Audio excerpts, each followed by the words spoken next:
Between peace and opinion lies philosophy in the infinite perception. Act 2. Rising Action.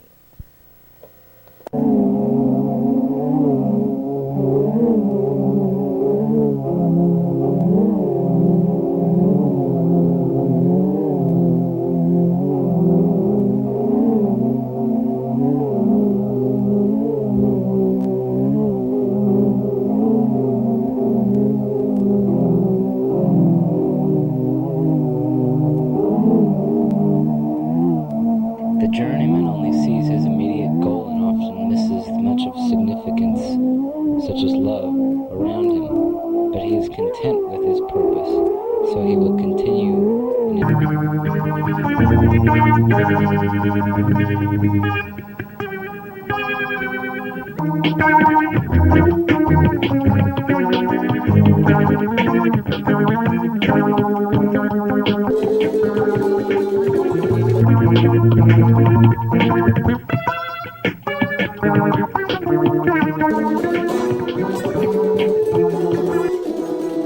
feel alone, but every day the pain of wanting to be with connected with me, with someone to come and stay.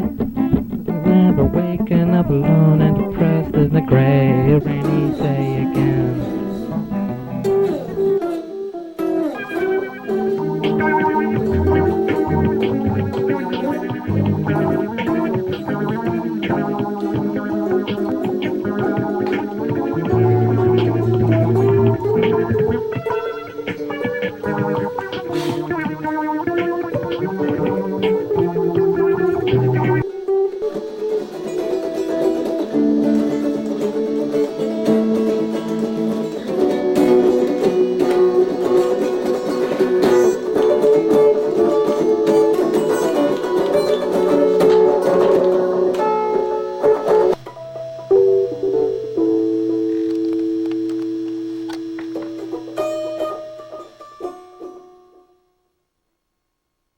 Still busy trying to disarm that. I'll call him again.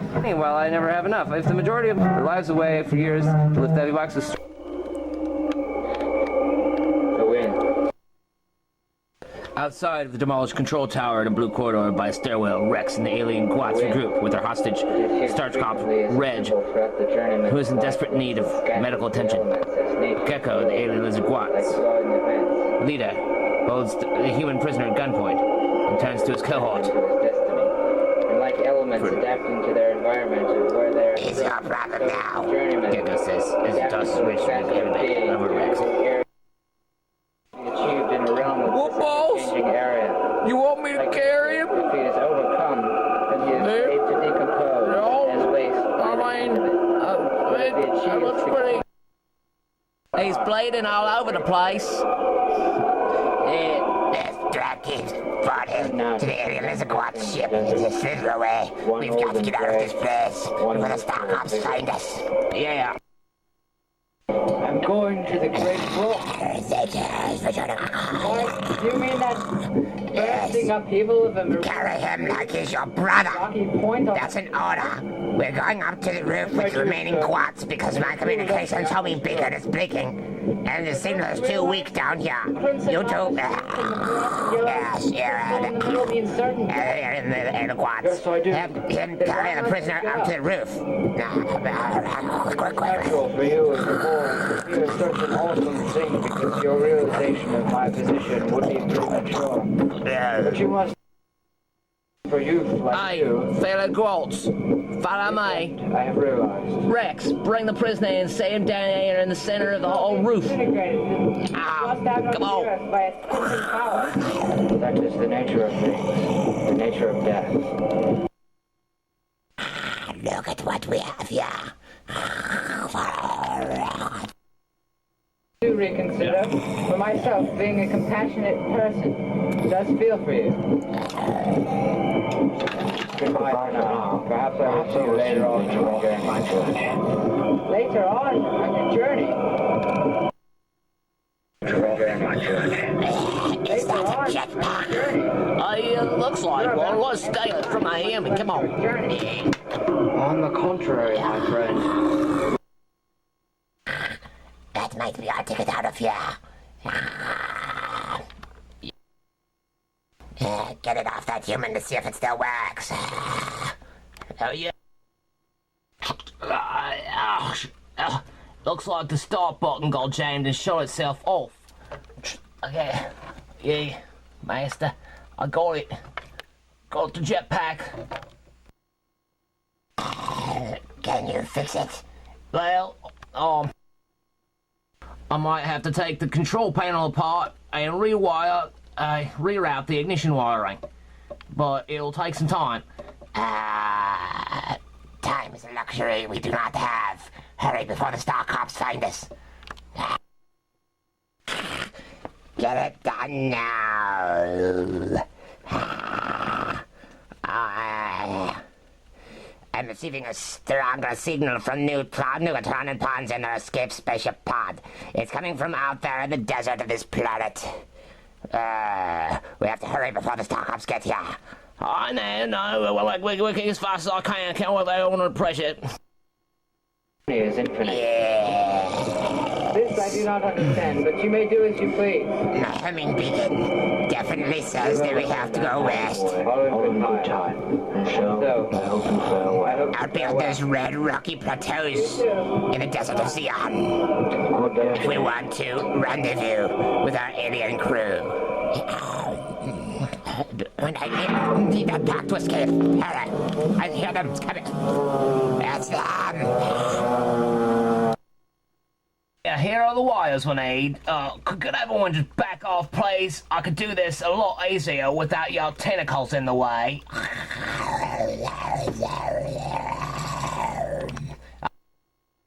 Hey, buzz off. Neutron and Pons would be pleased with the Earthling specimen. What? Bring him here to me. At once.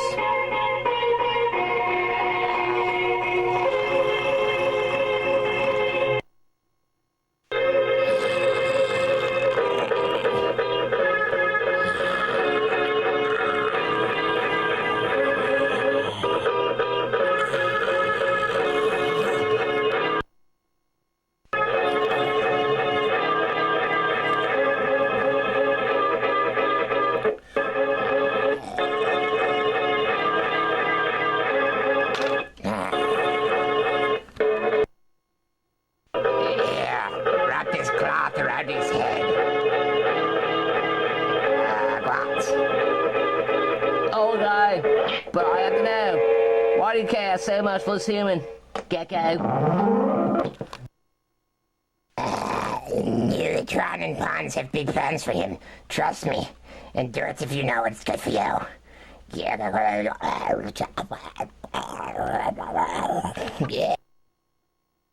should cut back on the bleeding. We must keep you fit, simply fit enough to get you on the ship. Almost done with that jetpack. Hurry up, we have to get out of here, Rex. Soon the ship will be here. Not so fast, Gecko. What? Hey, I have to ask you where you think you're taking our stock-up officer over there. He's not your stock-up officer. He's just a prisoner to you. No, you think you're going somewhere? Oh. No. Just then, 3 aliens surrounding Gecko and Rex turn around and immediately open fire. Our commander, Starfire, Max, and the laser rifles. Yeah.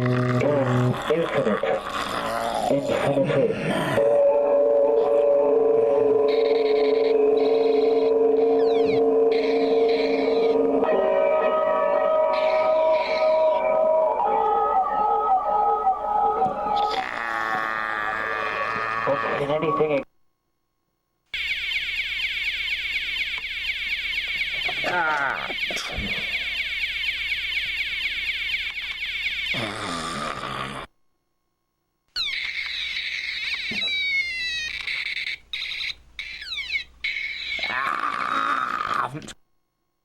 Hand that backpack over to me now. Hey, wait a minute. Oh, I thought we were friends. Give me the jetpack. Oh. handlers of quartz will telepathically do what I tell them. Should have handed over that ticket from you. Now bring it here to me. Look at him.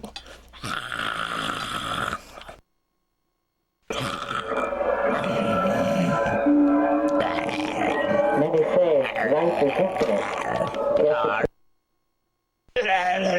Retreat! Take it from here. So what is the non-living object? Can non-living things be the infinite? Even so, the original particles will always exist somewhere. Life has an end, but that end exists continuously in a stationary form on Earth, as far as we know. Maybe only non-living things exist continuously, whereas living, growing things continuously. In that case, a rock is infinite. Teleport me up. Teleport me up.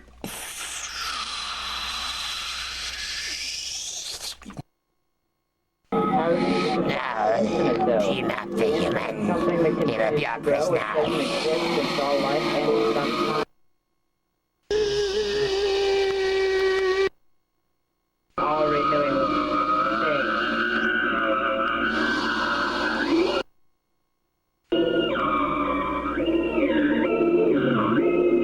Or is the infinite something that will always exist in reality as one solid, solitary form? Maybe everything is infinite in one form or another.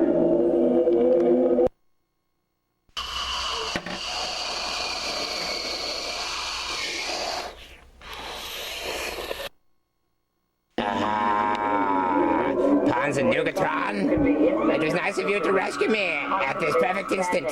You have my gratitude and loyalty, of course. I have brought you a prisoner. It remains in one. Behold.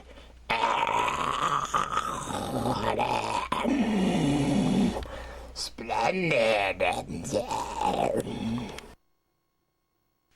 It's good to see you again also. And here is that with you. Isn't that a bloody human? Yes, you always said you needed a test subject for your new spy bond project. Well, granted you'll have to stitch this one up with some surgery and wipe his memory so he won't accidentally reveal anything about us if he survives, but I promised the human I'd return him. Yes, splendid. Now, proceed. On with the procedure. Prepare to implant the microchip in his brain so we can, once again, use his human senses to spy on those Starcom base and infiltrate our way. And once he goes back to retest to his friends, he'll unknowingly reveal the security code to us while we listen through the implant in his brain that will record every conversation. Yes, splendid. Brilliant. We can send him back alive and he won't even know why after he recovers on board our ship, but it will give us the chance to finally hear every little detail about what our enemies in the Zeon Colony are up to exactly. Of course, Nugatron concurs.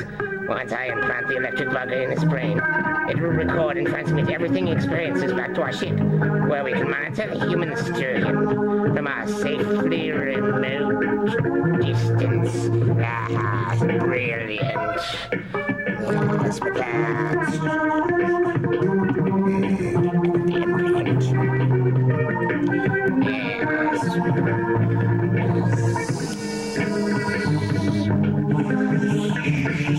implant.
Good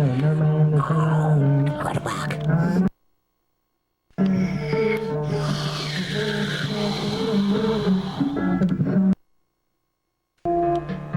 Scattered fables. On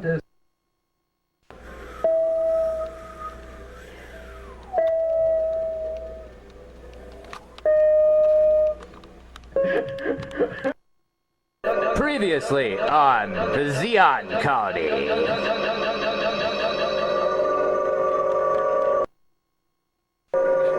Mayday, this is Lieutenant Max Gazball. Crash landing, the planet Zeon. Preparing to eject my escape pod.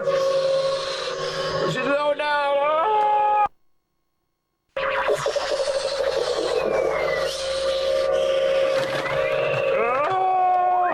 Anarchy! Prisoners set free!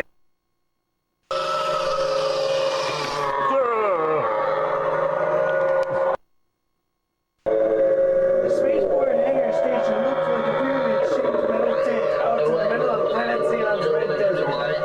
It glittered with gold and green metallic paint from the capital city of Zox's logo. It was a circular symbol with symmetrical equality.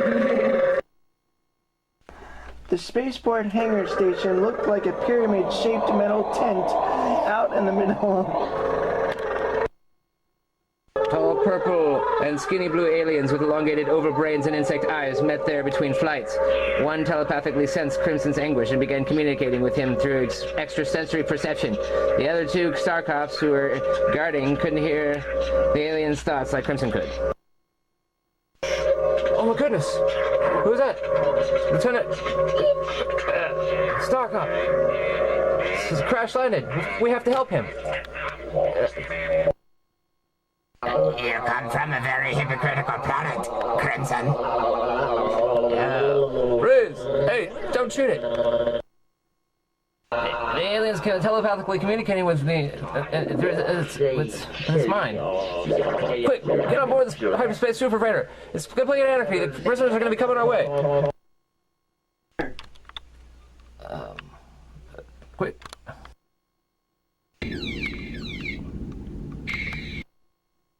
Quick, Crimson, climb on board. All right, let's get out of here.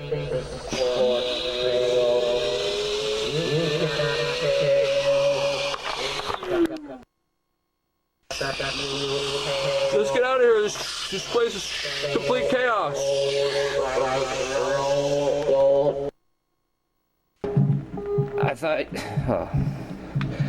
I thought you Star Cops had some pull in the industrial world. Crimson assumes that he... What do you mean, Crimson? I thought you said that the Star Cops could provide me with temporary vocation until I find what I really want to do in life. Crimson says as he looks...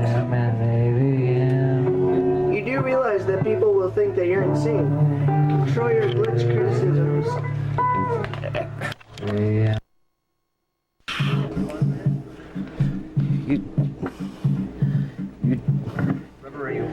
You do realize that people will think you're insane. You know, I better call Captain Sapphire.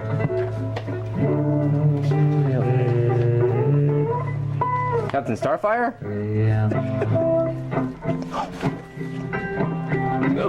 He'll know what to do, yeah, right. That's strange. This is the third time I've tried to call and I'm still getting no signal. You're calling Commander Starfire? I don't know, maybe he's still busy trying to disarm that bomb. Oh, I have to check back. Maybe I'll have to check back to him later. Maybe the explosion we heard was the bomb. Do you think he's all right? We should check on him. As soon as I'm done eating this sandwich, I'll call him again.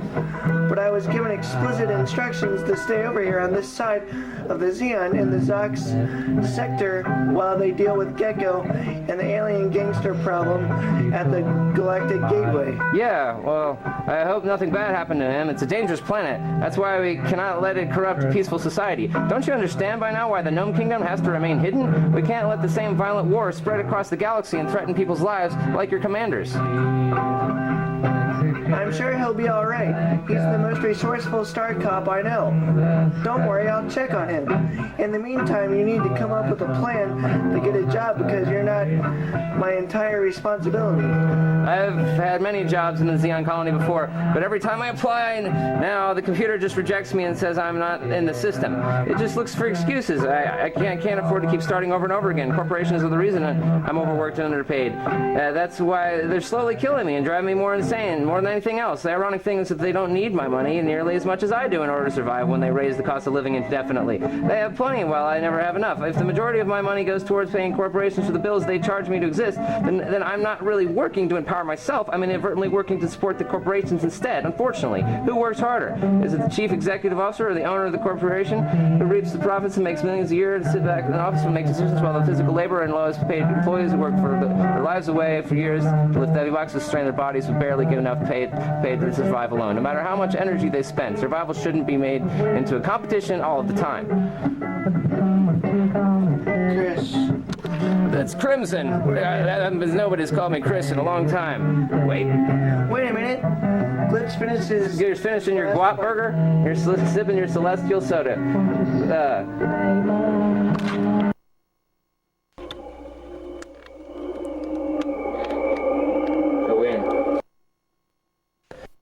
Outside of the demolished control tower in a blue corridor by a stairwell, Rex and the alien hostage, Starch Cop Reg, who is in desperate need of medical attention.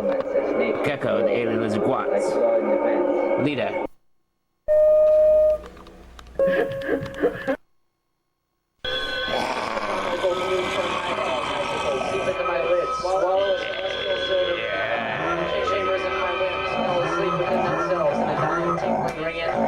Vessels, constricting and relinquishing.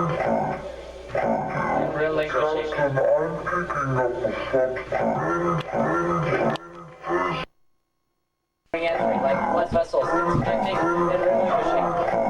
Go to the Zeon Colony. Go to the Zeon Colony.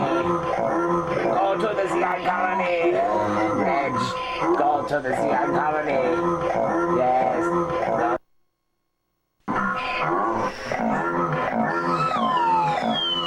What it's like on the planet.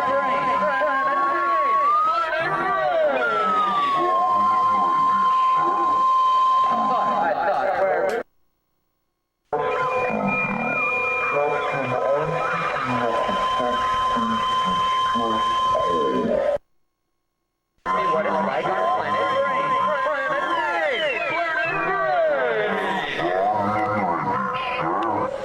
on the planet. I thought where movement is irrelevant. Beyond the outskirts of the red desert, the swirling alien quad ship drops unconscious Reg off in the middle of Zeon. The sun was blowing as pawns of Nugatron flew away in the alien cruiser from the scene in a hurry. It had surgically implanted a tracking microchip in Reg's brain. Its signal was set to wipe out his memory of the aliens' pawns. Nugatron had also taken the liberty to dress Reg's ruins from the previous laser battle as a good gesture towards the humans upon his return after the alien ship flew away. Reg woke up in the middle of a sandstorm, wondering why his legs felt so faint.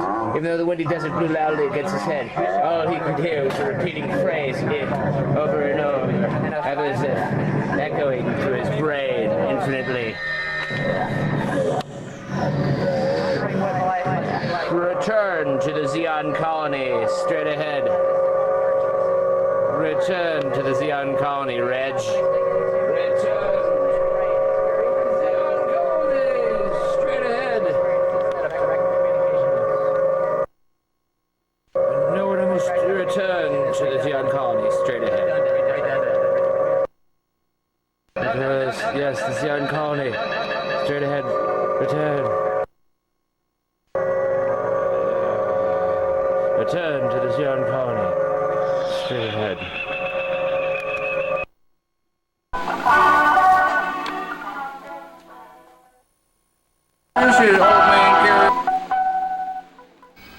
The aliens, high up above in hyperspace, become hysterical as they watch Captain Ridge's actions unravel their plans for the microchip guidance commands they send to his brain. Signal from their receiving end of the microchip transmitter showed up on their video screen. The signal from which corresponded to the microchip in Reg's brain. They could see what he was seeing and feeling through the remote transmitter. The signal from their receiving end of the microchip transmitter showed up on their video screen, which corresponded with what Reg saw and thought within the Zeon Colony. The Zeon Colony's maximum security control tower housed all of the passwords to the prison colony. The aliens were anxious to get these codes and liberate their fellow species, which were imprisoned within the Zeon complex by the Star Cops long ago. They were persecuted for their beliefs about freedom to explore their minds through a new alien religion. From afar, the alien lizard Kadim soon realized that Reg is going to blow their cover, whether he realizes it or not, accidentally or intentionally. Uh-oh, Hans, the alien says.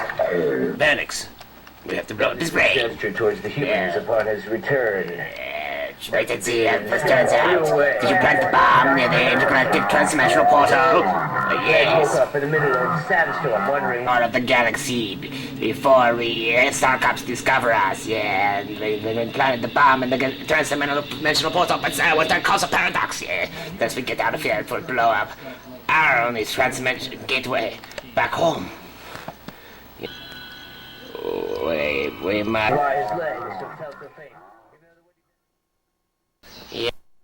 Yes, we must prepare to flee this sector of the galaxy. The Star Cops discover us. Yeah, they planted the bomb in the transdimensional portal, but what that...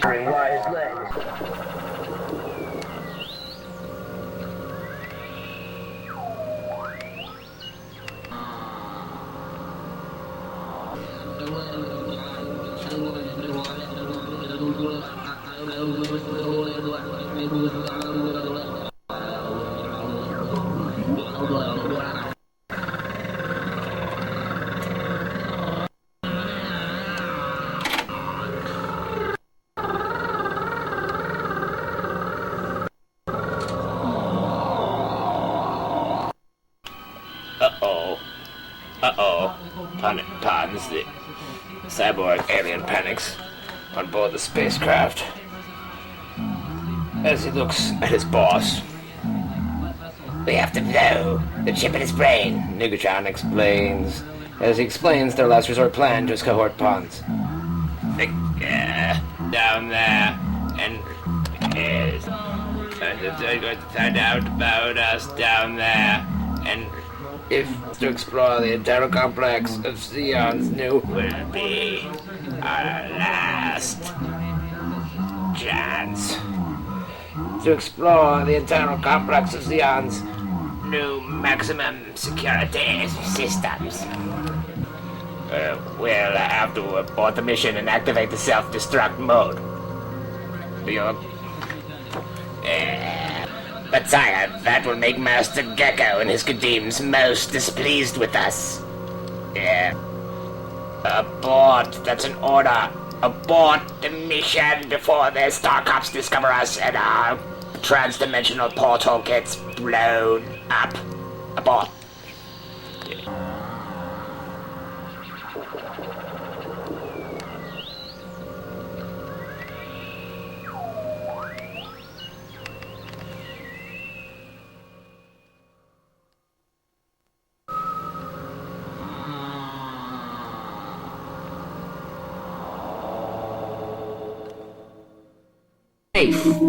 That's what there is left to do.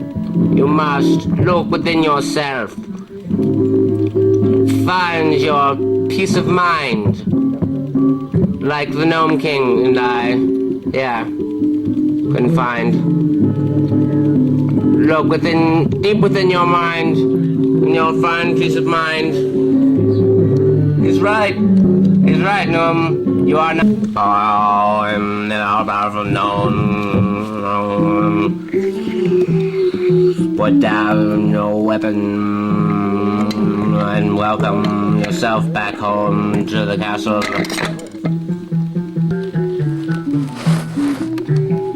Something is monitoring our presence. What is it? some wisdom. Some trans-dimensional gnome castle wisdom. Yes, we must all return in peace. Well said, Master Gnome King. Now come.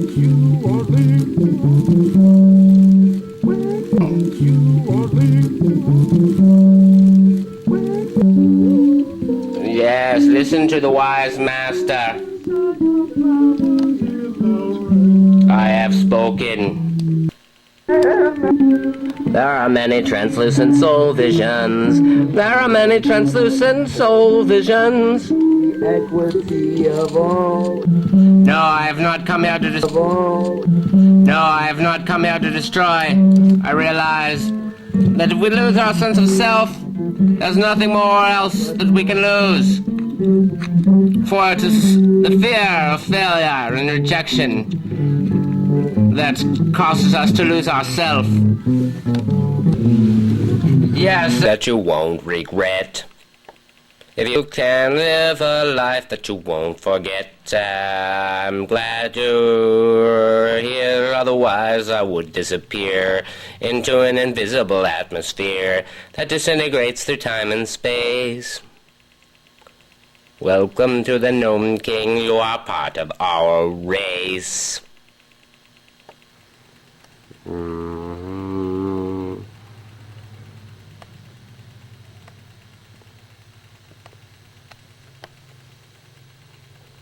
Now I must return to my dimension of time and space.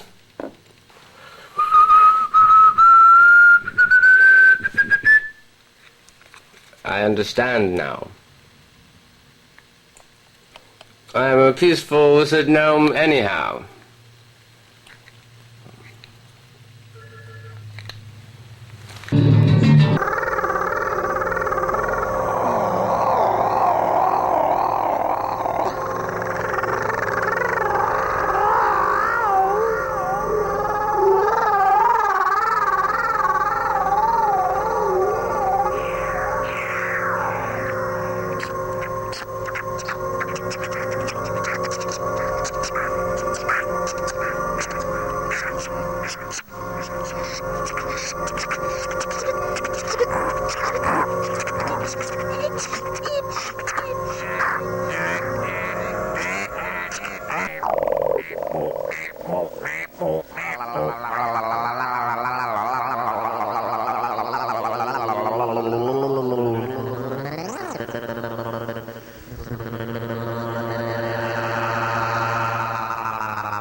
Many others will fail. I prevail. There's things for sale. You cannot sail in comparison. You pale. Stale, old, like rolled gold, told, sold, gold.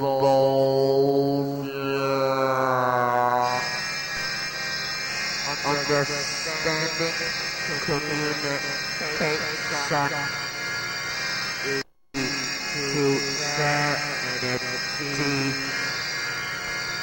We have come miles.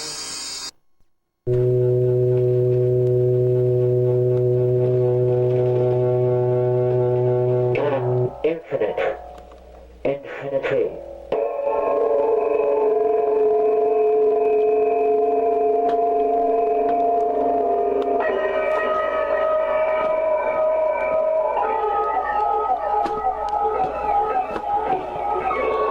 But can anything exist in the infinite?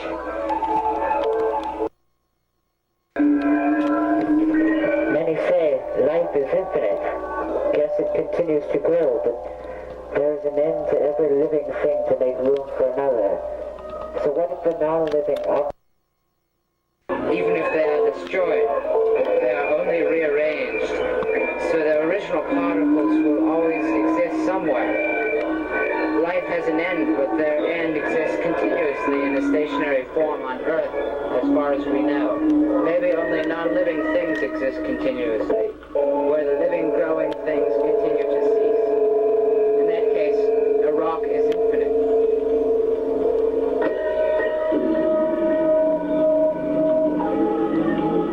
How do you define the infinite, though? Is the infinite something that continues to grow, which doesn't exist since all life ends sometime?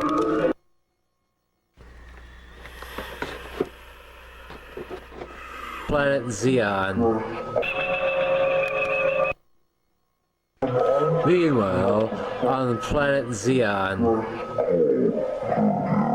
Captain, I'm picking up a subspace distress call.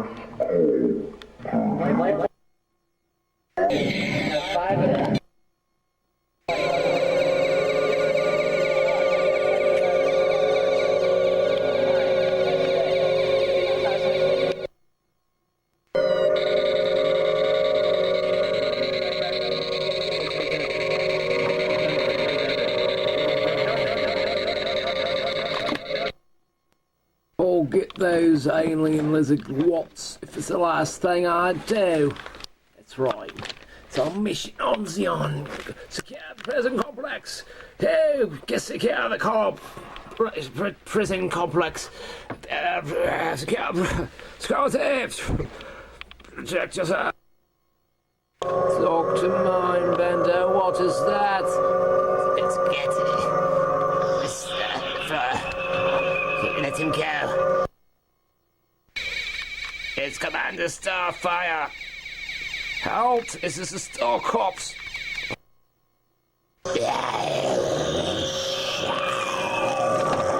Oh! Secure premises! Secure the premises!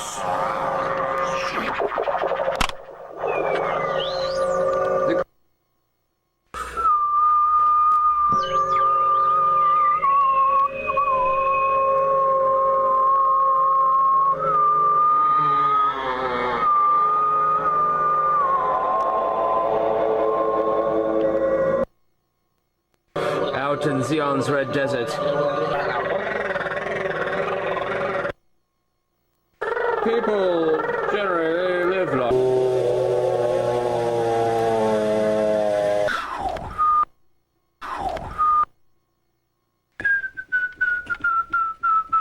Into the stars.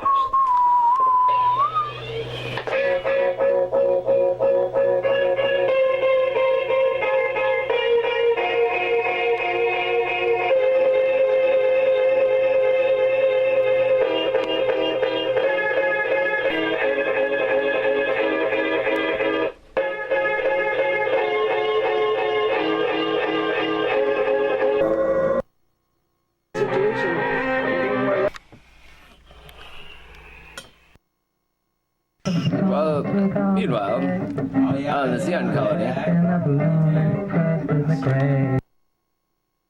Wait a minute. Wait a minute. I need to scan your barcode.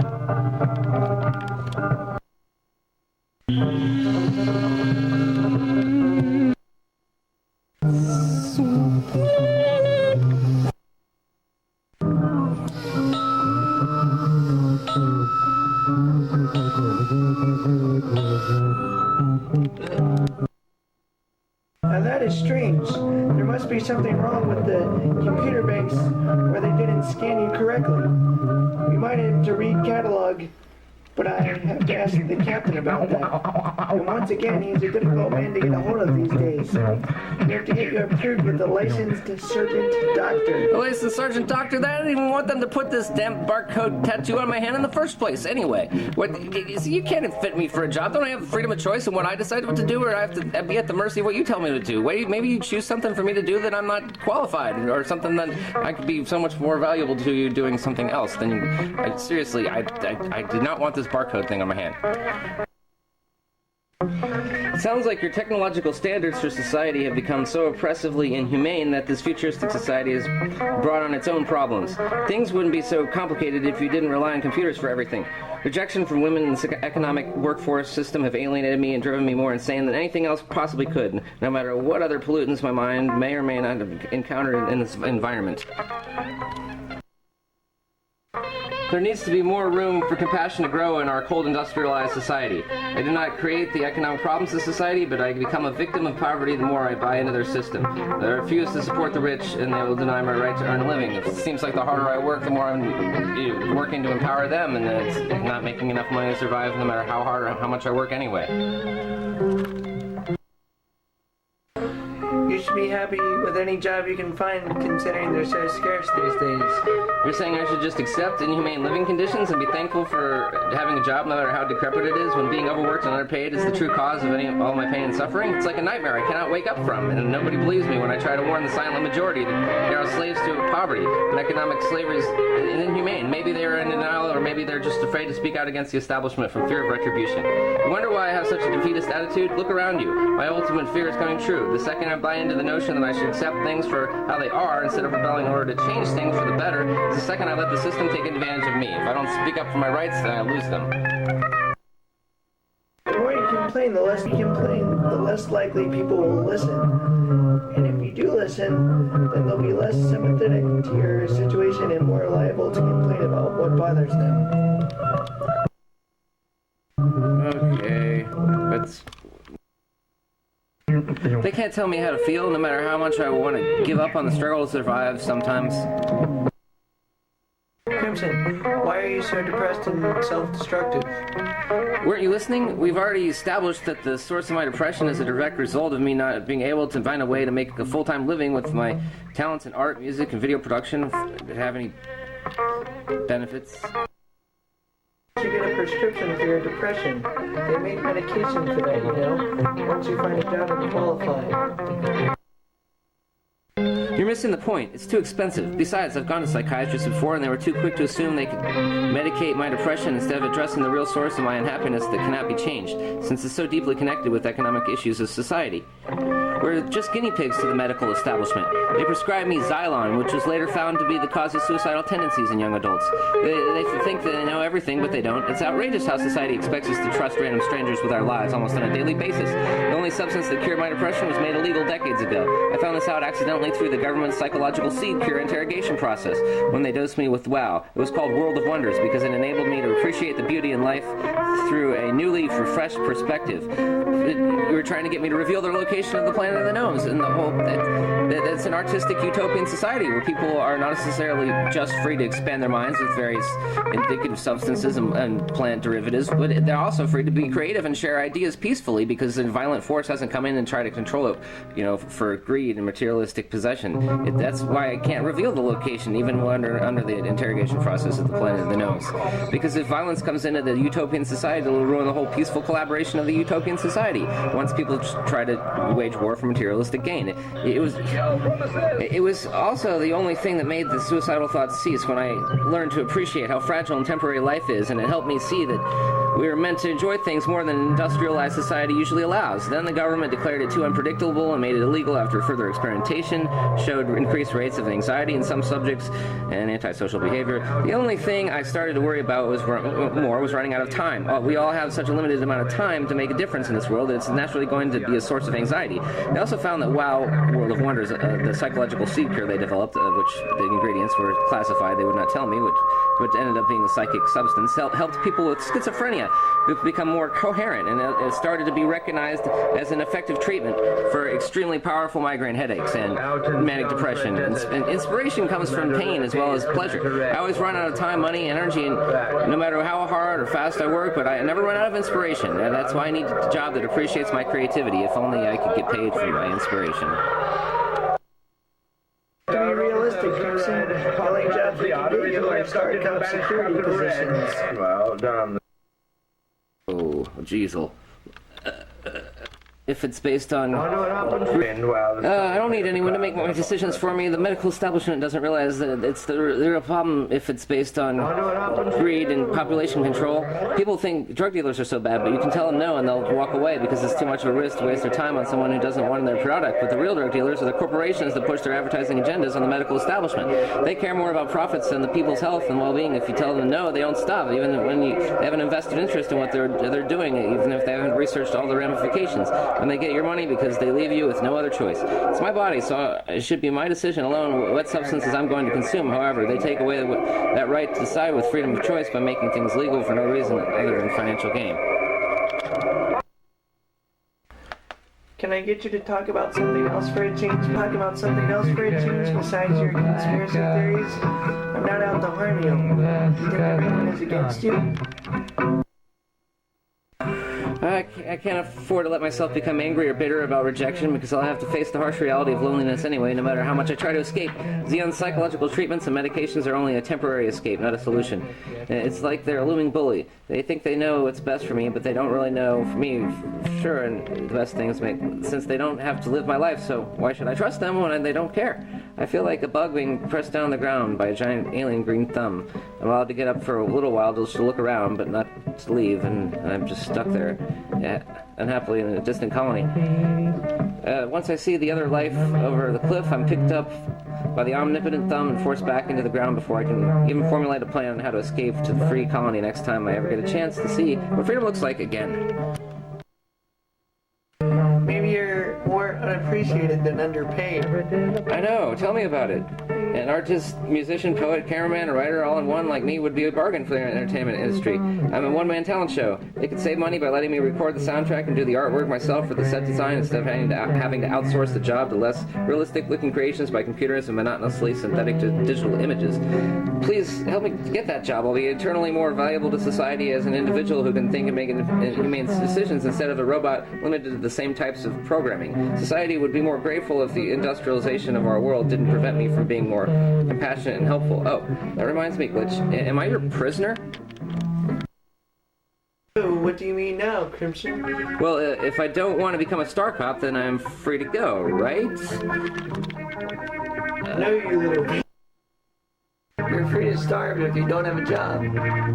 I need a lawyer because I'm pretty sure that I'm still well within my rights to know what I've been charged with, or you can't keep me here and I can leave any time. You couldn't afford a lawyer right now because you're unemployed, and I doubt you're going to jump out of this hover car while we're in flight, so that puts me in charge for now. I'm trying to help you find employment. Relax. It's just that most of the better paying careers with benefits are star cop positions in senior chief executive offices.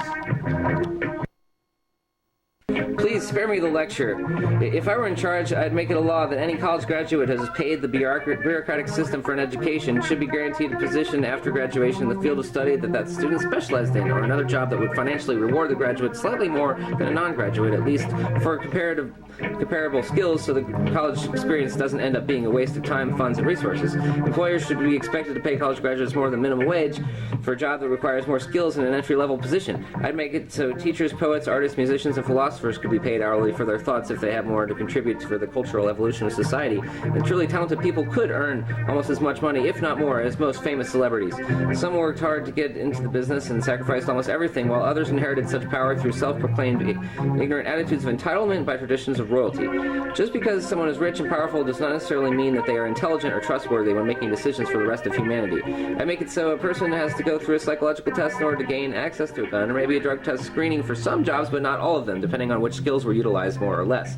Maybe the owner who built the businesses from the scratch deserves to make more than the average lower income level worker, but there is a social responsibility that the employer inherits to ensure that the workers aren't exploited by not being paid enough to exist alone. This is necessary in order to keep the workers happy and businesses running smoothly, but they shouldn't charge more for their products than the average worker at their store could afford. Maybe a background check would be required for security jobs, but not necessarily for physical labor jobs that need more manpower than individual skills, but a person's putting extra strain on their body to be paid a little bit more than a person who sits there and doesn't risk themselves getting hurt. We have to think in practical terms before we think big. Everyone needs options to exist, and we can't make standards so oppressive that they disregard large parts of the population.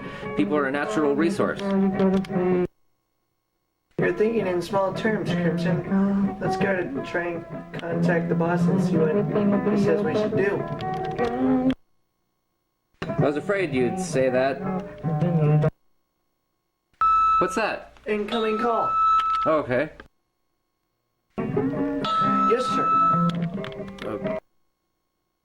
Yes, that is unfortunate. Radiation contamination understood, sir. I'm turning around now. What is it, Glitch? That was my new boss, Blaze. He said that Captain Starfire, my friend Nick, and the others from my precinct are all dead. They were killed in the explosion. I guess they couldn't stop the bomb in time. I'm the last one left of my entire Star Cop unit. Oh my god, that's horrible. What about Max? Are there any survivors? Don't know anything yet. They don't even know if Max or anyone got through there before the gate blew up. It's quarantined for contamination from radiation, so we have to go back to the city of Zox anyways. Wow, that's a tragic blow to the Zeon Colony's Star Cop Patrol. Will there be a memorial service? So I'll see if you're invited. Thanks. I'd like to go. They were, after all, just doing their jobs. Let's go home, wherever that is, Crimson. I've been moved around by others so much in my life that I can't even keep track of where I belong anymore. Drop you off somewhere then, I guess. Unless you wanted to stay here. I don't want to inconvenience you anymore. I'm tired of being a burden. Nobody is perfect all the time, but everything has a consequence. Who are we to judge? If we can plan our consequences, then we control our fear of the unknown. Some people respond to fear with panic, while others react to fear with aggression. But once you realize that fear is the only real enemy, then it has no power over you if you can learn to not react to fear with any negativity at all.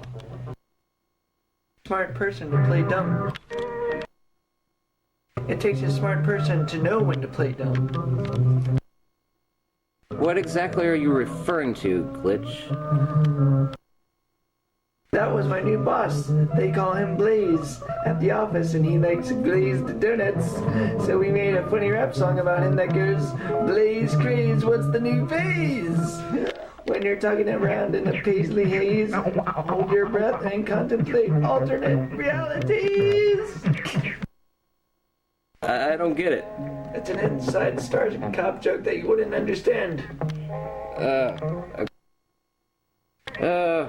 I know, it's just a figure of speech. While money remains the same limited symbol of slavery and the root of all evil. It has been said billions of times before. That's why there needs to be a better way to survive, and I'll figure out an alternative if I have to die trying. What do I do when nobody cares about my college degree enough to pay me what I need to survive for it anyway? No matter where I go, no amount of hard work ever seems to be good enough, especially when you're a perfectionist. Perfectionists are their own worst enemies. I can't blame myself any longer. I did what society told me to do, and none of it works well enough to make a stable living. I just wish people wanted my artwork as much as they want money. If I could trade artwork instead of money to survive, then I would have it made. I'm no stranger to hard work. After all, I've proven my work ethic time and time again with 27 different jobs. And the fact that I earn a college degree is proof that I'm not an idiot. Don't beat yourself up. I need to do that. Don't beat yourself up over it. You'll find something better out there.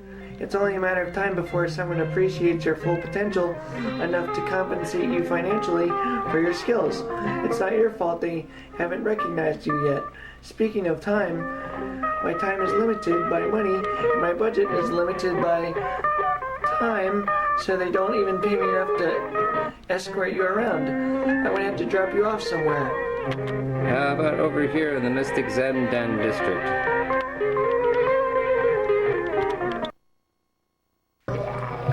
Are you sure? It's in kind of a rough neighborhood. I might be able to afford to pay for you to stay somewhere if you could pay me back. It's alright. I'd rather not owe you money since you and I know there's no way of telling how long I'll be out of a job anyways. I only care about money because society expects me to care about it in order to survive. But why should I care about something that doesn't care about me? People's freedom is more important to me than making more money. Besides, your ancient Oshkosh libraries are located on the outskirts of Zox in that sector. They have sanctuaries there. Those abandoned churches were meant to be shelters for the poor. I'll drop you off there if you think it's safe enough. But let me know if you're willing to change your mind and I'll see if I can find a better place for you to stay later. Don't bother, I'll be fine in the destitute sanctuary of the Mystic Zen Den district. It's a sanctimonious asylum. Alright.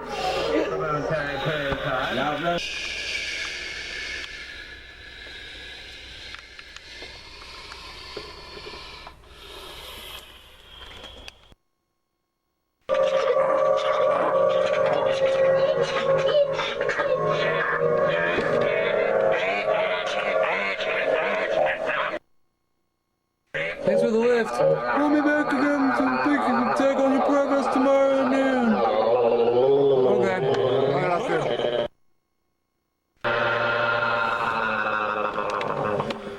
See you later.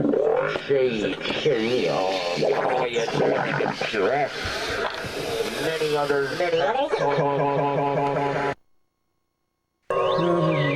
Oh, what happened to him? I guess just another unfortunate victim of the star cop of the war.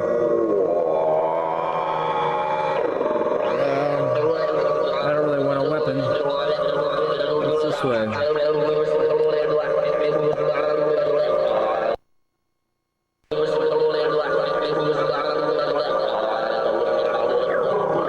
Must be some sort of ancient temple.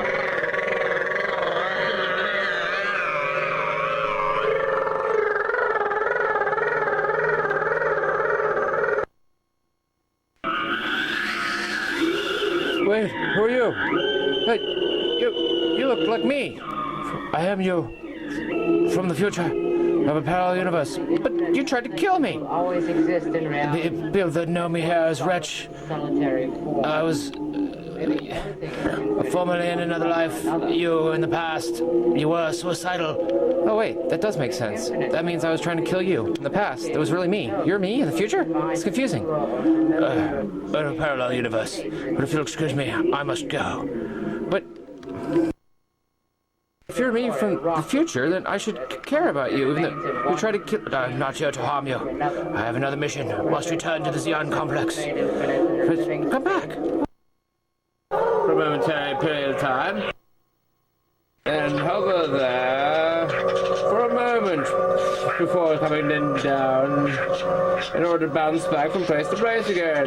Meanwhile, down on the surface of the red hot planet Zeon, a recently abducted and banished Captain Reg. Meanwhile, down on the surface of the hot red planet, a recently abducted, banished Captain Reg, formerly Star Cop. Prisoner wandered through the maroon desert wind while the sun cleared up the clouds in a phosphorescent storm. Wonder what happened to you? And why should the journeyman not strive to be achieved in a realm of this ever-changing area? Like nature, if he is overcome, then he is laid to decompose as waste by the hand of it. But if he achieves to continually adapt, he will then grow with the change and become a part of this great strength. We turn now to two men passing in the desert.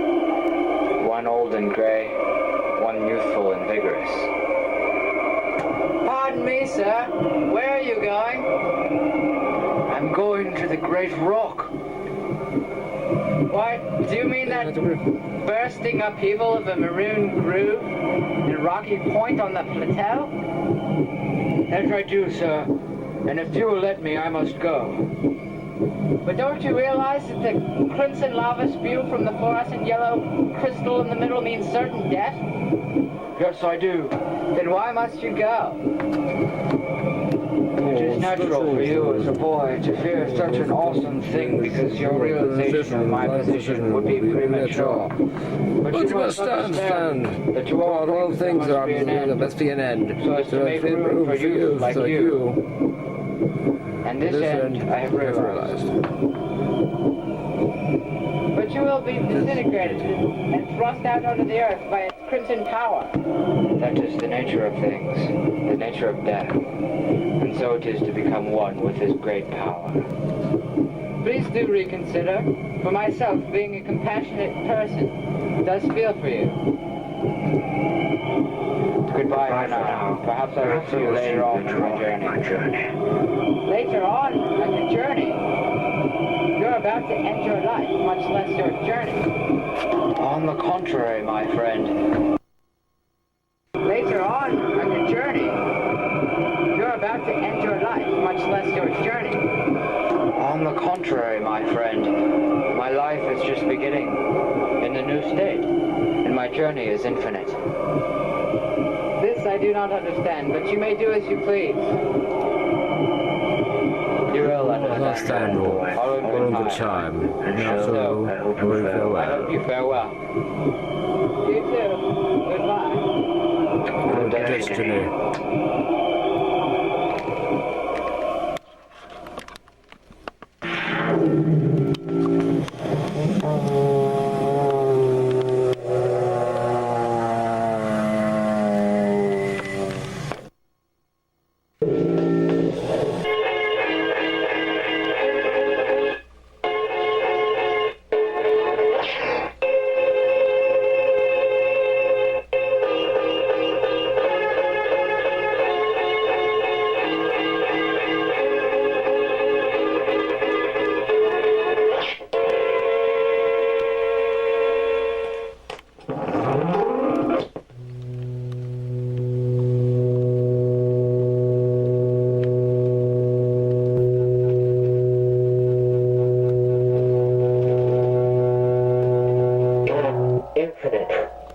Infinity.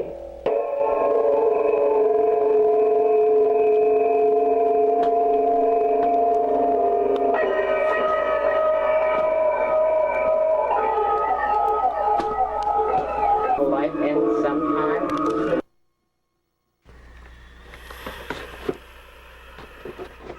Planet Zeon. Hidden in a cloud camouflage mirror shield for invisibility. This I do not understand, but you may do as you please. You will understand. All for my charm.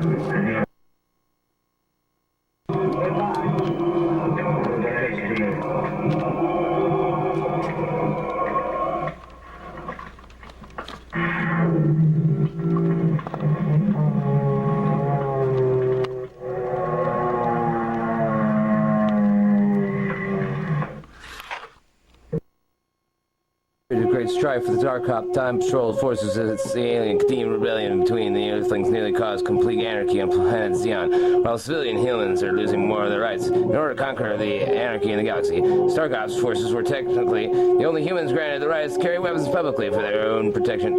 The establishment's direction. Under the establishment's direction. Crimson never thought he needed a laser gun because he had never been a violent person. But he wondered how he would defend himself if he were attacked. That reminded him of another part of his mission, which was concealed, forgotten, and then revealed to him again through meditation. After he returned to the Zeon Colony, he knew he needed to recruit trustworthy gateway guards to prevent anyone with a weapon from ever entering, and thus potentially corrupting the peaceful utopian planet of the Gnomes Colony. Would it be a respected law that if anyone ever tried to enter the Gnome Kingdom with a weapon, then the penalty for such an offense would be automatic death as soon as an armed person hypothetically tried to cross into the other side? What if they're trying to protect the planet? Maybe and laser bolts from a computerized statue that would obliterate the intruder instantly. But then again, should we place the mercy of life in the hands of a robot? Someone would have to protect the pre-programmed defense system to make sure that nobody would ever tamper with it. Who could Crimson trust on planet Zeon when all the Starkovs seemed corrupt? Time went by, one failed attempt after another at finding a permanent job for Crimson in the Zeon Colony, and then again being rejected. And when he served his time toiling away at more physical labor occupations, let him go for no reason at all. Often while proving his dependable work ethic, the reasons they gave him for termination were less and less legitimate each time when they made him sign such inevitably doomed work contracts that stated how they could fire hire anyone for no reason at all. Corporate dictatorships seem to rule the city of Zeon. Crimson would apply to more tediously meaningless minimum wage jobs after being rejected from the higher income level careers that he had started out looking for in the first place. It was ironic because those who broke the rules seemed to gain more power, and this only perpetuated a greedy process where hardworking, generously good-natured, honest people were rejected, alienated like Crimson and his friends or other fellow nonconformists over and over again, recycled, used, and abused through the Zeon Colony, this computer-controlled corporations that scanned Crimson's wrist where he tattooed barcode existed that the system marked him with, only to spout out the words, "Not in the system. Not in the system," with its monotonous tone, artificially automated voice wherever it scanned him. Corporations had more control over citizens than the military when they treated people like robots who were worth less to the establishment than the cost of some modern computers. Overworked, underpaid civilization, over and over exploited the corporations. Alien lizard guats, another violently evolved pterodactyl species of various alien animals at different stages of evolution, some more primitive than others, were getting weapons illegally through the universe from arms dealers. They were worse than drug dealers in so many solar systems. Ruthless alien power. The struggles over money and limited resources went on for centuries between worlds. Now that these scaly, primitive, dangerously brutal creatures were armed and dangerous with semi-automatic laser rifles, they were beginning to outnumber the Star Cops of the Zeon Colony's Quadrant sector. Journeyman Crimson Sunflower started to wonder if humans hadn't learned from their mistakes in ancient Earth's past, and maybe the weak should inherit a new world. It would, after all, be interesting to see a peaceful society instead of a violent one for a change.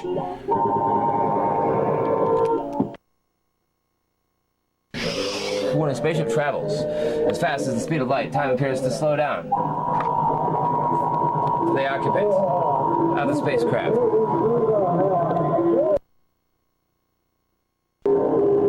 As seconds, minutes, and even hours pass by for Lieutenant Max Casbah in his distant adventure. Years go by for Crimson in the future of planet Zeon. Crimson Glitch eventually figures out that his former commander, Max Starfire, was brutally murdered by Gecko and his alien goons.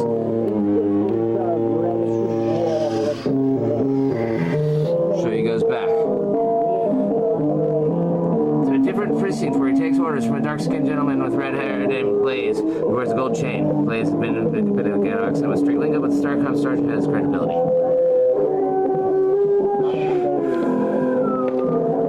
Glitch puts him on the full-time surveillance assignment to monitor Crimson's job search process until they can finally leave him in his position as a teleportation technician or the Galactic Gateway Guard, and hopes that Crimson will accidentally lead the Star Cops with some inside information as to the whereabouts of the long-lost utopian Gnome Kingdom colony.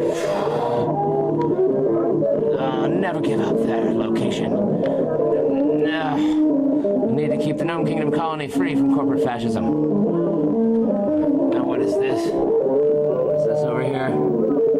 Lieutenant Max Casbah. But this is where it landed when spaceship crashed into that asteroid over there. What in the world is happening here?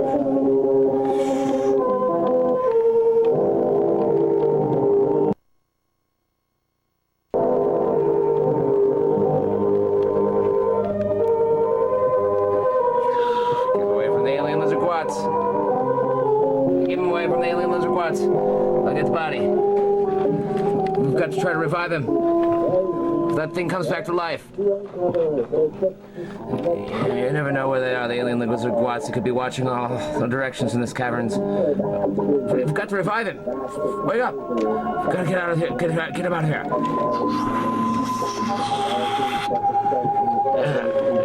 Crimson.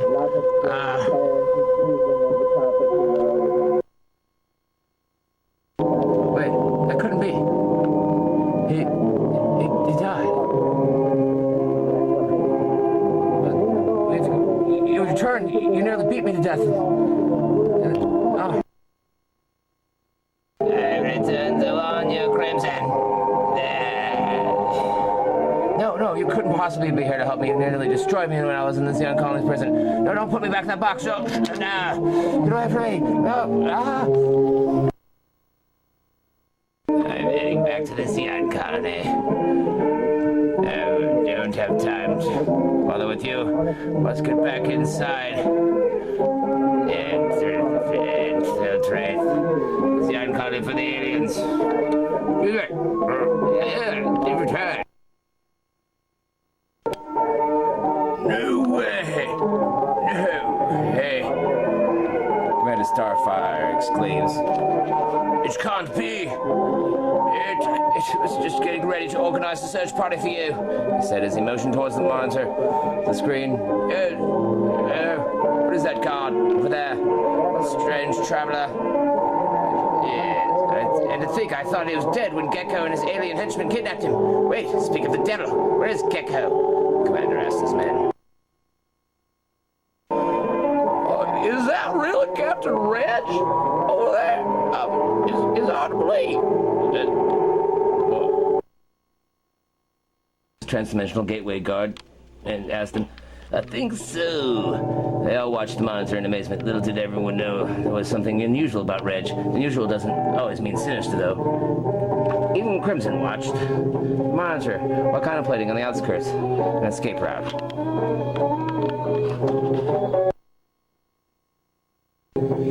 He knew. The people had been trying to convince him about how there might be something wrong with him because he was so artistic all throughout his life. Crimson knew that the right to be different in his own case wasn't necessarily a bad thing. Yes. He wasn't going to let the others tell him what to think, but he could sense that there was something truly wrong with the distant wanderer that they were all watching on the screen outside on the outskirts. Indeed, yes. Crimson had tried to warn the other Starcops about welcoming Reg back into their city so soon and so freely, but they wouldn't listen. Starcops rarely recognized the nonconformist's credibility, especially one like Crimson Sunflowers.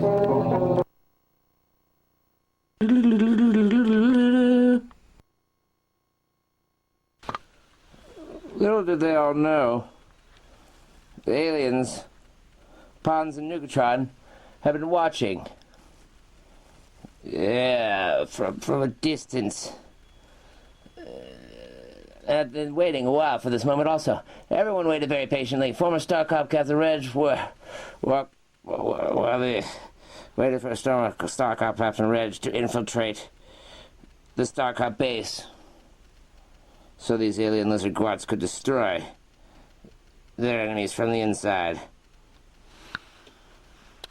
Yeah. There he comes. Should we shoot him or let him in? Depends on if he still has the security code. Watch him carefully.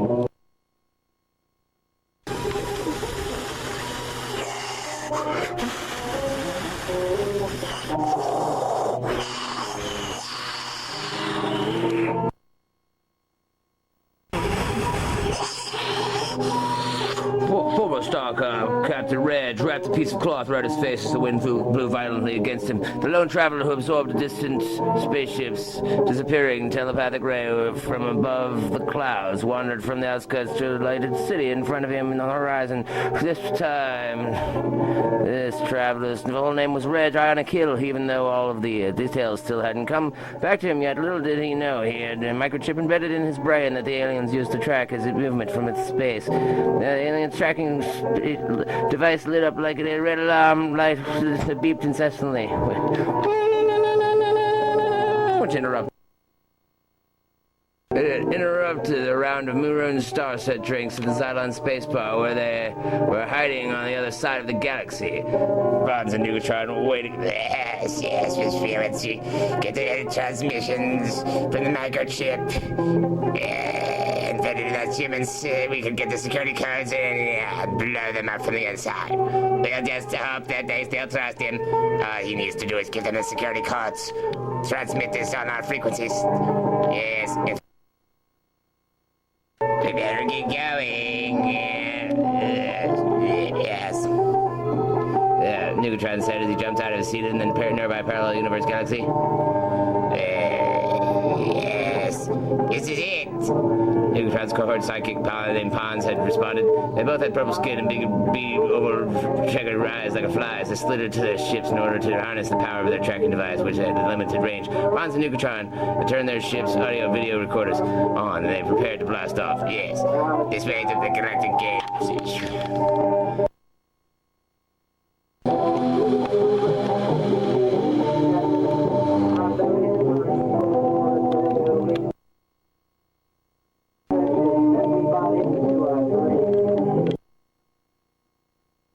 but it's just well they still holding on.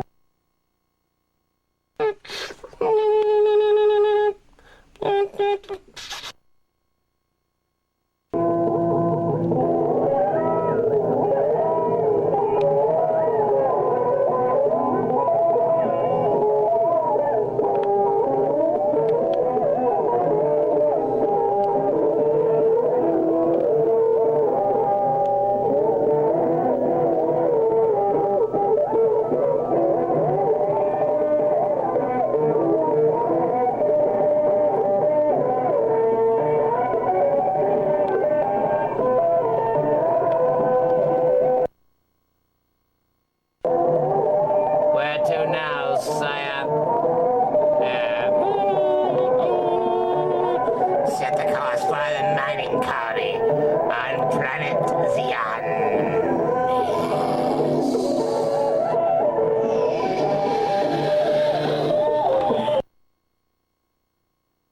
Yes, anything for a brilliant mind like yours.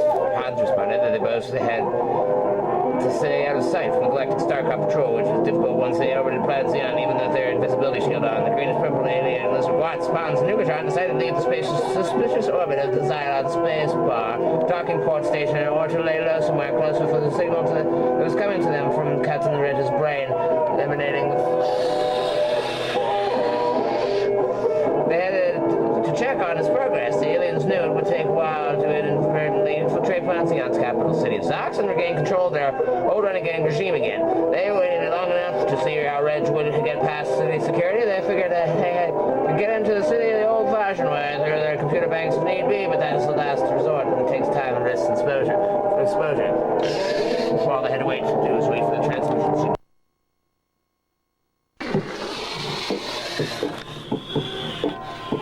After the alien ship passes through the parallel universe time meeting wave black hole gate to the other side, they monitor Reg's brainwaves to record the secret codes people use instinctively in order to get through the Zox's security and city walls. Once the aliens had gathered the information they needed from Reg's brain, they could dispose of him as they wished and nobody would know the difference. That way, the aliens would have time to sell the recorded codes and internal map of Zeon's complex to war traders on the black market before the Star Cops even had time to do Reg's autopsy. Then the aliens could formulate a plan on how to take back their old Zeon Colony prison city and control it from the inside once they caused the anarchy again.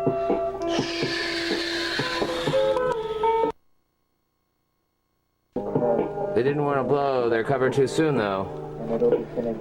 The aliens had a self-destruct device for the microchip in Reg's brain. It was remote controlled from their ship, their spaceship. They wanted to toy with it first, to see how long they could use it for spying on the humans. Pons and Nugatron were only planning on detonating the self-destruct mechanism. Reg's brain is the last resort, of course. For now, they could just hover above Zeon Colony to watch the pawn in their game unfold while the aliens remained anonymous and camouflaged in clouds. Who knows how long these culprits could go on undetected. Nugatron was the more intelligent leader. The Pons was more worried than his space captain boss about whether or not the Star Cops would find out about their plans sooner or later. There was too much dopamine in Pons' frontal lobes and not enough in his hypothalamus.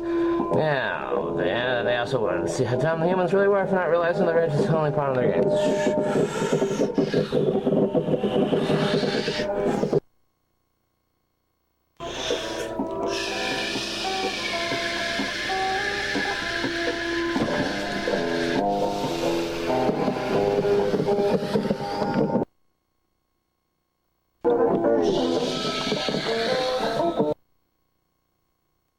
Prepare for transmission.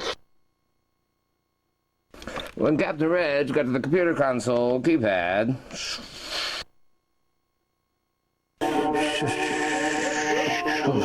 on the door outside of the Zeon city wall, the city security camera from the wall focused on his face and paused to identify him. It asked for a fingerprint, so he put his finger on the keypad and then scanned the barcode tattoo on his wrist.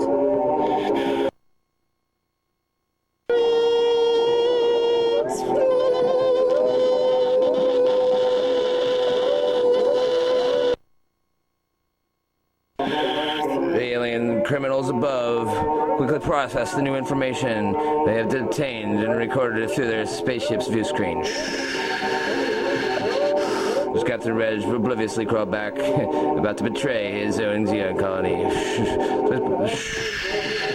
The computer outside of Zeon City Wall asked Reg for the date and time by Earth's measurements. It was a different standard of time for humans than aliens because even time is just a tool for measuring distance and space. Reg remembered that this was the future, so he typed in the year 3333 by his human calculations.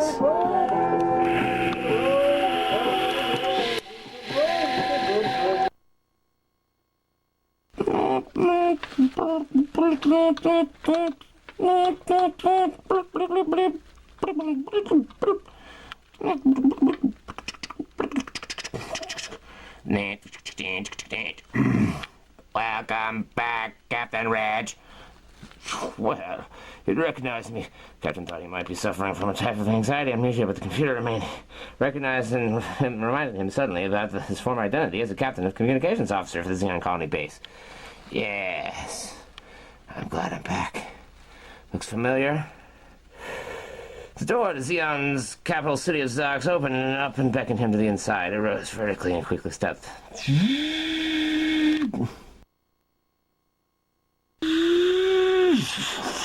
Yes. He quickly stepped into the doorway past the room brick city wall.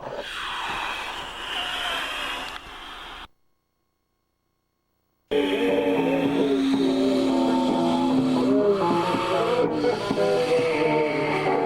rusty old vertical door closed behind Reg. High above the planet in space on board the alien shuttle. Pons and Nukatron cheered as they mischievously made use of this newly obtained information. You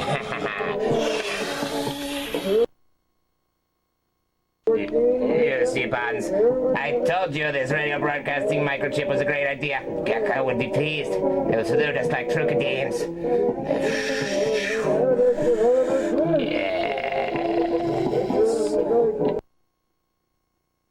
Yes, Nugatron, I knew it would work. Pons agrees as they watched the plot thicken from their spaceship, safely hidden in their cloud camouflage mirror shield of invisibility. This I do not understand, but you may do as you please. You will understand why I will not charge.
Meanwhile, at Gecko's place, a late-night diner in space.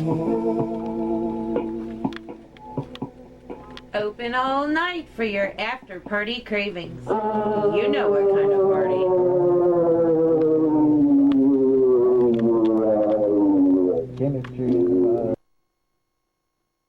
On average, fastest swings due to its light weight, he's able to reach the highest clouds than the other dragons.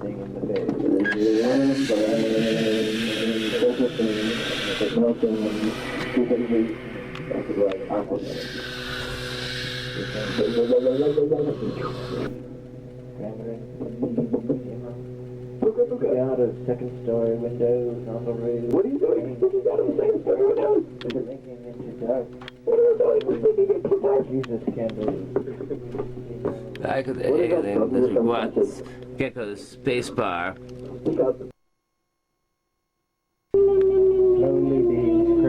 Smaller than average. Fastest wings due to its light weight. Able to reach the highest clouds than the other dragons.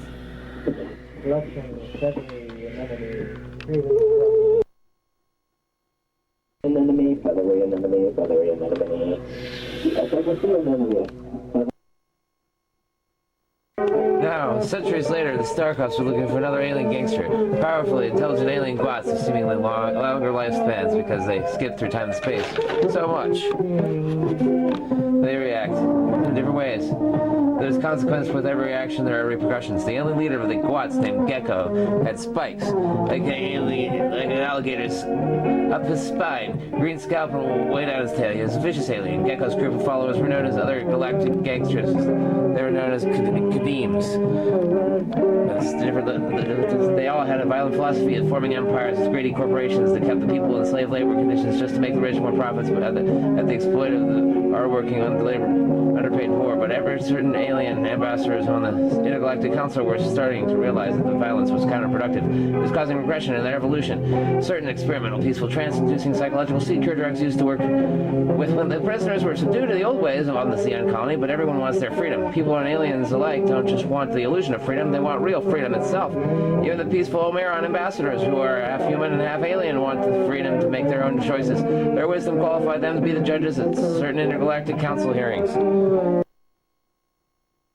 This was becoming old-fashioned, and a good, effective government wanted passively subdued citizens, but leaders would be more revered and respected if they didn't control humanity and alien civilizations by force. People respect leaders who are compassionate when they work and provide good examples instead of having to control people with fear. People tend to rebel against people that resort to controlling others through fear.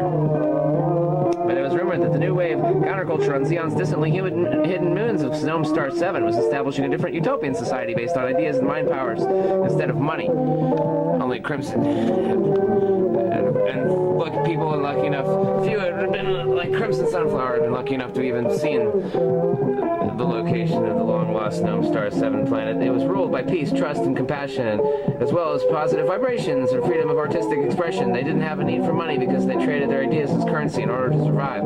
There was a saying passed down from the Gnome Kingdom that money does grow on trees and is cheap because it comes from a plethora of plants. When resources are shared instead of dominated and controlled, it's important to not be greedy in order to not disrupt the fragile ecosystem. There had to be some basic rules for this utopian colony to follow in order for it to function, but everyone wondered where such a mythical society was. What was their rules? Did they have to have any rules? The Zeon Colony Empire also wanted to ravish other natural resources from other moons and planets nearby for their own greedy purposes until they were all gone. They would raise the price on the surplus that they controlled until everyone owed them more for coveted supplies.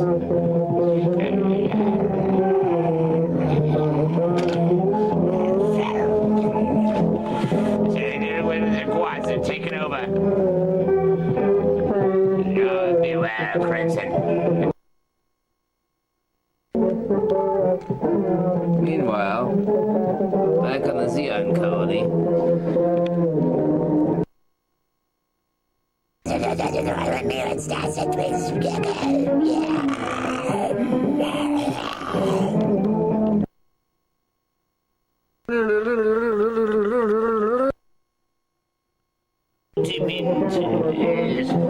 The Zeon Colony's prison complex. They contemplate whether or not Reg is really who he says he is.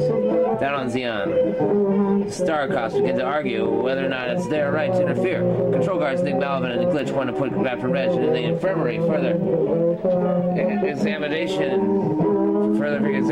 and Commander Starfire picks up a handheld scanner. Ed, so, what's up? I think we should put him in the infirmary and watch over him. Ed? There's just one more thing before we go. Commander Starfire. Oh, just one more thing. We need to scan you for microchip implants. Well,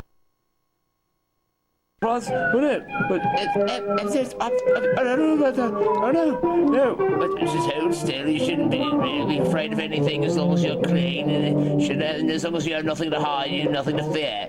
What? But don't scare me. I don't want to be scared. It's off. It's hold still. People plants? Oh no. What do you mean by that? Up above, Nugatron and Pons are still monitoring this conversation. In their spaceship. Hovering through an invisible force field that the other humans and aliens on this Zeon cannot see. That's it. They're onto us.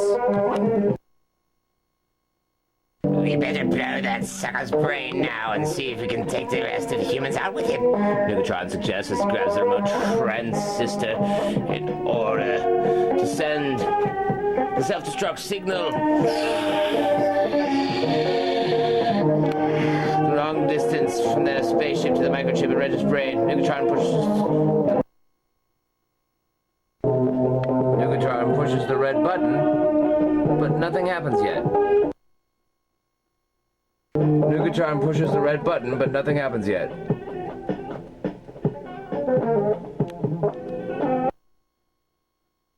Hans, you idiot. What is this thing set to? Yeah, hold on. Yeah, the fringe. We need to get closer to planet Zeons. To activate the self-destruct mode in the human's implant. Pons informs the disappointed space captain. At this point, Nugatron gets extremely furious and puts the laser gun to the co-pilot. What? How far are we out of range now, Pons? Don't make me destroy you with this laser gun.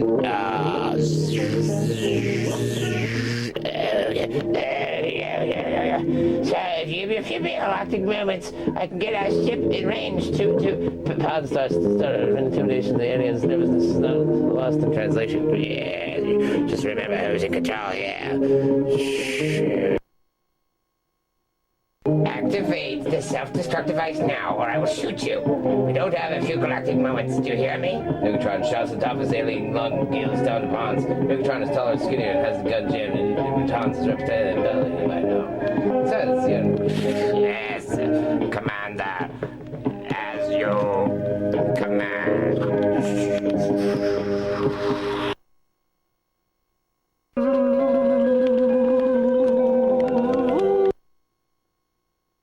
Inside of the Zeon Colony.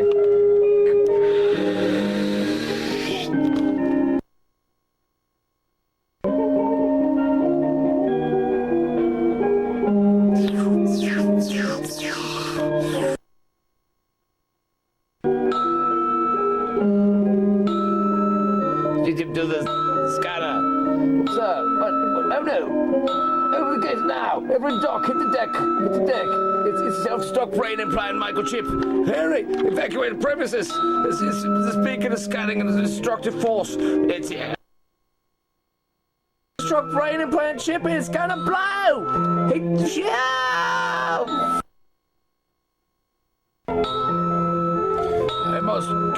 I will save the base. Don't worry, I'm going back out in the outskirts. No! Run! Go! I'm heading for the moon groove.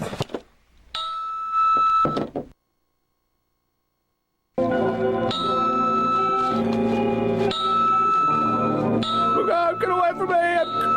My brain implant is going to explode! No! In hyperspace travel, Pons and Nugatron scramble to activate their self-destruct device. They hope that the small nuclear blast will be lit close enough in proximity to the human's base in order to take them all out, but much to their dismay.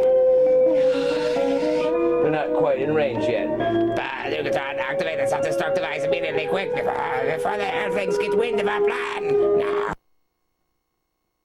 Get back to the base, this, too late. The desperate sends a signal to Captain Reg's brain through the microchip to hope that the conflict is too much, the causes of too much of a painful headache. And as they watch their plan backfire, You fool, you failed. Detonate the device now. Are we in range yet? Neutron insults and bonds the spaceship. Gets closer to Zeon. Yes, Master. Bond says as he presses the button.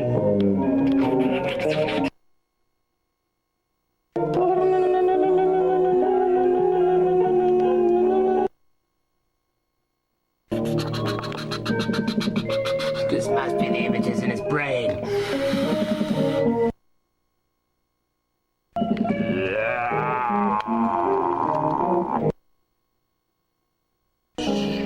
The image on their video screen becomes unscrambled. Right before everything goes activate device. Right before everything goes blank.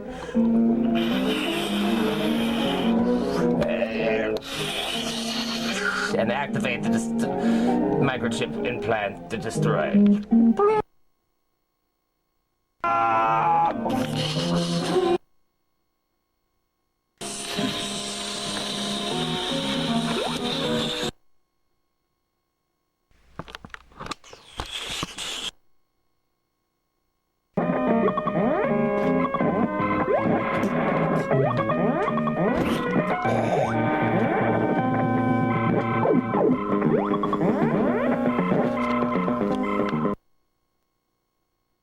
Captain Register's soul was thrust out into the stars like a journeyman. The radius of the explosion itself only reacts, then reaches the outside of Zeon's concrete metal walls. The shockwave of radiation from the blast is barely enough to shake the walls a little bit, but it does no real damage to the humans except the damage to the souls of the men who lost their friend and elect Starcop Reg. Most of the energy from the explosion was canceled out and consumed by the Great Rocky Plateau volcano. On board. Nugatron and Ponza's ship. That was an epic failure. Nugatron. To obtain valuable information for the Zeon complex, you know that you should not have hit that button. Oh, yeah, that's your turn. Yeah,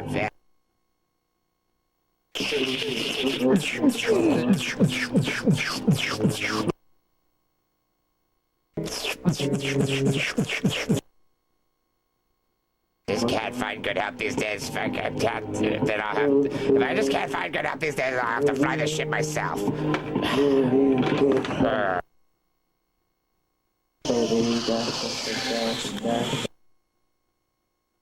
An emergency broadcast transmission comes through from their boss, Ghetto. Nugatron is afraid for his life.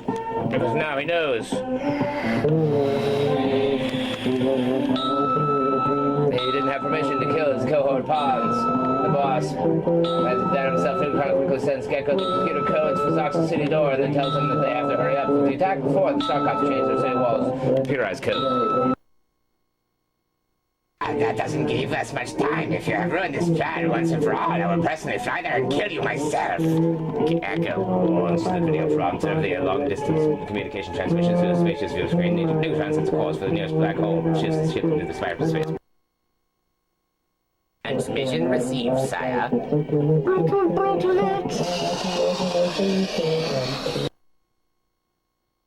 Getaway and disappears off into a parallel universe before anyone ever notices he was ever there or gone.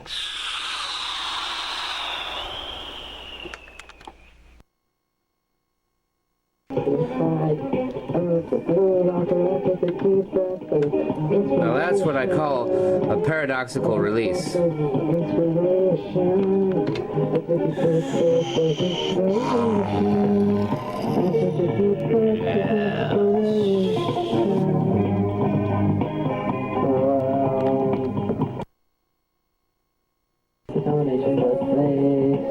Should have gotten it in the mail, so I go back to other